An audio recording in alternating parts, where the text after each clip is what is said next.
semuanya, kenalin aku Nada dan kita kembali lagi di acara Alumni Back to School. Sekarang aku ada di salah satu restoran yang ada di Jalan Sukabumi nomor 5, yaitu Ayam Sauce. Sekarang kita bakal ngobrol sama pemiliknya yang kebetulan adalah alumni dari SMK Pariwisata Telkom Bandung. Jadi yuk langsung ikut aku ngobrol.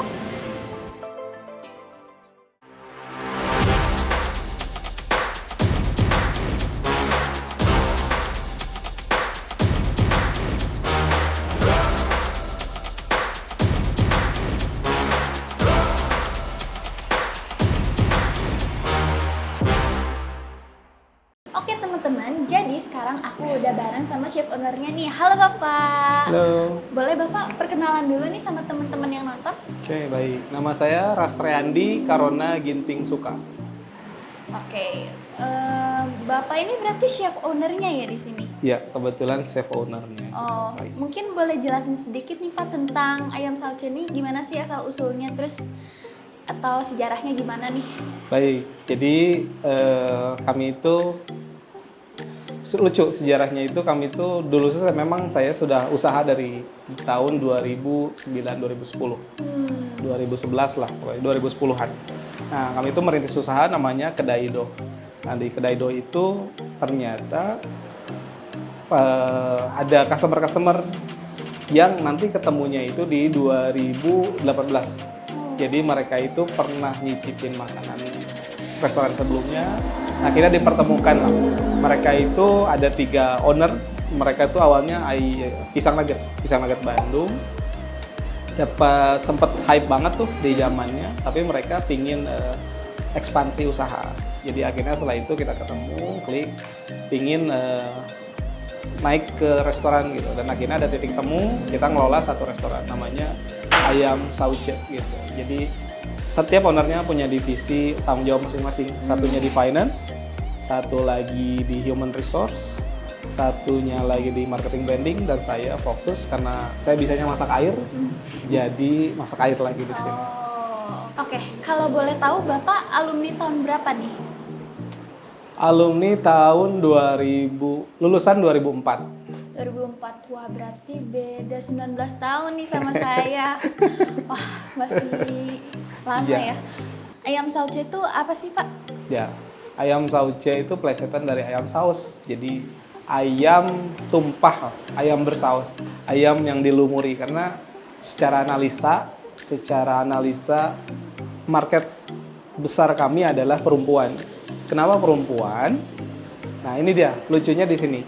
Karena pernah kejadian mungkin para sahabat yang punya pacar yang sudah bersuami istri, apabila para lelakinya atau suaminya pingin makan ayam geprek, tapi istrinya atau pacarnya pingin steak, yang menang siapa?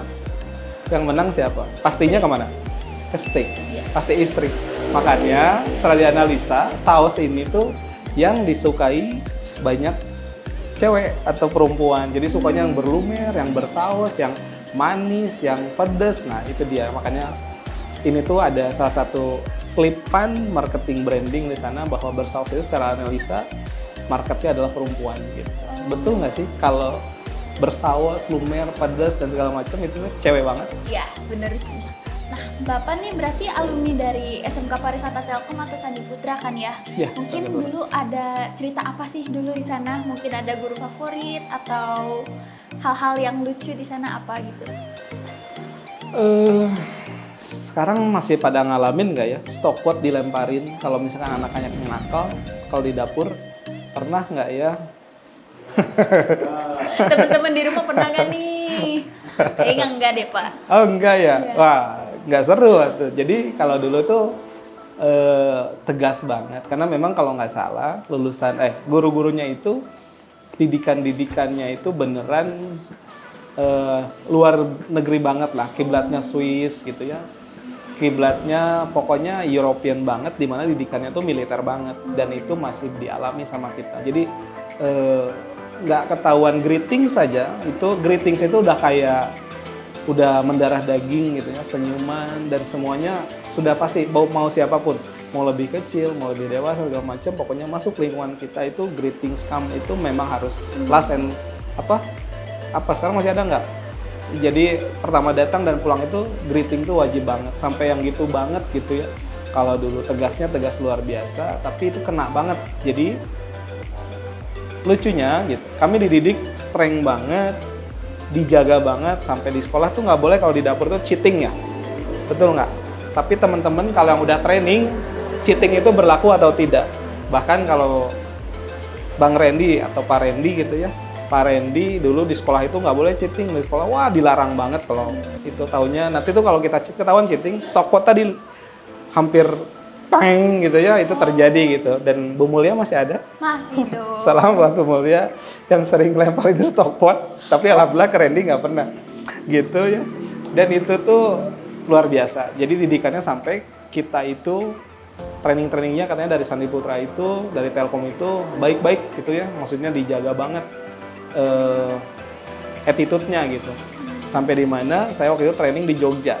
Nah, saya juga punya cerita, mau ceritain nggak perihal di sana? Aja. Jadi saya itu termasuk kesayangannya Bu Tanti. Bu Tanti masih ada nggak? Udah nggak ya kalau Udah salah? enggak. Nah, kesayangan Bu Tanti. Saya itu hobinya flaring juggling waktu itu. Saya sempat ikutan kompetisi beberapa kali juga karena lucu, bagus gitu ya. Ada seni di sana gitu. Tahunya kita 14 orang berangkat ke Jogja. Pas interview itu semua masuk 13 orangnya ke departemen mereka masing-masing. Sedangkan saya nggak masuk. Nggak masuknya kenapa? Kata HRD-nya, Randy dicoba dulu di dapur ya, karena kalau di bar rompinya nggak ada yang muat. Itu ceritanya. Sedih kan gitu ya. Jadi, nah itu dia, sempat kecewa banget gitu. Selama ini saya bagus banget nilainya di bar, bagus banget dan selalu ikutan kompetisi-kompetisi. Saya masih punya sertifikatnya gitu ya. Dari zaman juggling ke flaring, oke itu angkatan kami tuh. Jadi kalau juggling masih main di daerah tangan gitu ya. Sekarang flaring itu kan bisa 2 putaran, 3 putaran dan bisa main berapa botol. Dan guru di samping kita juga ada expert di sana kalau nggak salah tuh. Iya. Nah udah itu akhirnya kita ya udahlah, udah di Jogja ini gitu ya. Akhirnya saya terima. Pas udah masuk dapur, nah ini dia. Jadi pada teman-teman yang udah di bar bisa jadi beralih ke dapur gara-gara cerita ini. Setelah di dapur, wah dijaga banget tuh hari pertama. Terus tiba-tiba di Jogja, tiba-tiba ada yang bahasa Sunda. Mana orang Sunda tuh katanya gitu. Ada orang Bandung ya? Kamu orang Bandung? Dengan tegasnya dia nyampein, makan dulu. Kan nggak boleh. Kalau setahu saya di dapur tuh nggak boleh. Ah enggak, udah makan dulu. Kamu anak kos kan makan. Baru masuk pagi-pagi disuruh makan. Pas clear up disuruh makan lagi. Saya bingung. Terus pas ada lunch lagi, setelahnya clear up makan. Sampai istirahat tuh udah nggak mau makan, orang banyak makan gitu kan. Lagian di dapur makanannya lebih wah banget dibandingkan di EDR. Sampai akhirnya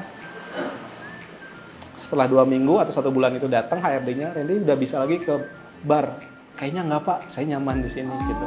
Dan alhamdulillah sampai detik ini saya ada di dapur dan tidak menyesali gara-gara itu. Jadi kalau misalkan kejadian sama teman-teman gitu ya, sama teman-teman di luar sana, di saat kita punya keinginan, pingin banget, tapi Allah berkata lain. Bapak sebelumnya pernah ngalamin masa-masa down gitu nggak sih? Dan gimana sih cara Bapak buat nge-handle-nya? Kalau jadi pengusaha mah wajib mengalami, namanya jatuh, bangun, jatuh, terseok-seok, sampai luka-luka. Ya. Luka ringan, luka parah, pernah ngalamin. Dan artinya belum jadi pengusaha kalau belum ngalamin jatuh. Karena momen itu dimana kita akan lebih menghargai waktu, akan menghargai uang, banyak hal yang kita akan dapat di sana. Jadi kerja keras boleh, tapi tadi balik lagi, kenapa sih saya pengen usaha? Oh ternyata keluarga. Karena ayah saya, kalau saya boleh flashback ke belakang, Bapak itu bapak terbaik, di mana kehadirannya beliau itu selalu dinanti-nanti. Tapi beliau itu kerja di pertambangan yang kerjanya 6 bulan sekali pulang dan hanya 10 hari sampai 12 hari di rumah. Dan itu pun istirahat 2 hari gitu, sisanya baru jalan sama kita dan tiba-tiba harus berpisah. Dan itu dari saya kecil sampai saya kuliah dan sampai beliau meninggal wafat. Di situ juga yang ngebuat saya nggak mau kayak bapak. Dalam arti kenapa nggak mau kayak bapak, saya pingin jadi sosok ayah yang dikangenin setiap hari, yang ada waktu buat perkembangan anak, waktu demi waktu. Dan alhamdulillah saya dan istri berkomitmen untuk usaha. Dalam hal ini ada ditanyain pernah jatuh nggak? Pernah banget gitu. Tapi pelajaran berharganya adalah bagaimana kayak tadi inginnya jadi apa sih? Jadi pengusaha yang dikenal. Nah, Sauce juga kan pernah dikenal banget. Ternyata kita ngebangun awareness. Korbannya adalah ngebangun awareness itu jual semurah-murahnya, iklan sebanyak-banyaknya, dan bisa dikenal banyak.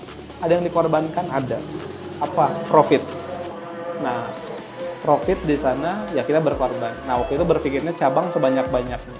Apakah tepat waktunya saat itu? Kami itu Sauce itu sempat buka di Bekasi. Di hampir 5 tempat ya, dengan buka yang bersamaan. Tapi apakah itu bisa menghasilkan uang lebih banyak? Mestinya ya, tapi kenyataannya tidak. Ternyata fondasi kami itu belum kuat waktu itu, sampai akhirnya harus tutup satu persatu, disisakan satu, dan mengkoreksi ulang semuanya. Apa kesalahan kita? Oh, fondasinya belum kuat. Oh, administrasinya harus dibenahi, dan segala macamnya. Di situ malah ngebentuk di mana kita harus ngapain ke depannya. Karena ujungnya namanya ini usaha adalah profitable gitu ya, bukan dinas sosial, tapi harus profit. Nah, setelah pengalaman yang kita dapat, waktu punya satu kita fokus luar biasa, omsetnya segala macam. Setelah buka cabang, awareness-nya dapat, tapi profitnya tetap sama. Buat apa? Malah capek lebih kan. Nah, sekarang ternyata makin ketahuan nih kemana arahnya. Yang penting kayak tadi, jalannya lurus, benar, administrasinya, pengelolaannya lurus saja, nanti dibantu. Ada yang bantu siapapun. Tuhan akan kirim, Allah akan kirim siapapun orang-orang baik di saat kita melakukan kebaikan gitu. Mungkin punya tips atau motivasi nih buat teman-teman yang nonton. Tips atau motivasi, kalau Bapak sih menyampaikan gini, terus di jalur atau track yang baik, karena waktu itu kita nggak tahu. Pernah dengar nggak teman-teman atau adik-adik di sana yang masih muda sakit atau yang masih muda meninggal? Dia belum melakukan kebaikan. Kalau masih kena dalam kehidupannya kebaikannya, dalam keadaan meninggal dalam melakukan kebaikan, ya syukur gitu. Tapi makanya jangan buang-buang waktu di masa muda ini. Niatkan tujuan kita mau kemana. Jadi kita itu hidup dari mana, sekarang ada di mana, dan mau kemana. Nah, itu tuh harus difikirkan dari sekarang. Terus jalan yang lurus nanti akan menemukan. Jadi kita hanya bisa sebagai manusia itu hanya bisa berikhtiar. Kalau saya punya prinsip gini, bahasa saya itu berdoa, ikhtiar, berdoa, pasrah, dan berdoa terus. Jadi ya seperti itu gitu. Oke, mungkin kita cukupkan aja ya Bapak sampai di sini. Oke, aku Nada sebagai pewawancara dan ini Mas Randy sebagai owner dari Ayam Sauce. Kita cukupkan sampai di sini aja. Terima kasih sudah menonton ya teman-teman. Kita Solid Speed Smart dulu ya Bapak. Kalau aku bilang Telkom School, Bapak bilang Solid Speed Smart. Solid Speed Smart. Speed Smart. Ya. Telkom School, Solid Speed Smart. Dadah.